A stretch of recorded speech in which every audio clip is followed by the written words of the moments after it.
কাঞ্চন তো পাইলে সোনা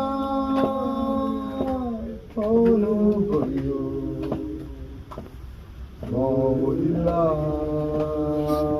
পান্তু কাঞ্চন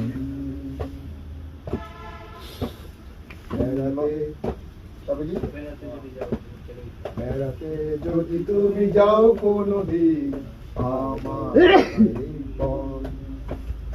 জেনে রেখো শঙ্কর হোটেলের ভাড়া টুরিস্ট লজের থেকে কম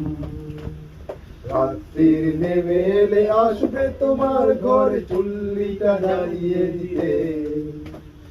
আর কেউ নয় সে আমার ফেরে আসা নিচে পাহাড়ের বলো না তাকে আমি দারোয়ান শুধু বলো করছি ভালোই রোজগার ওই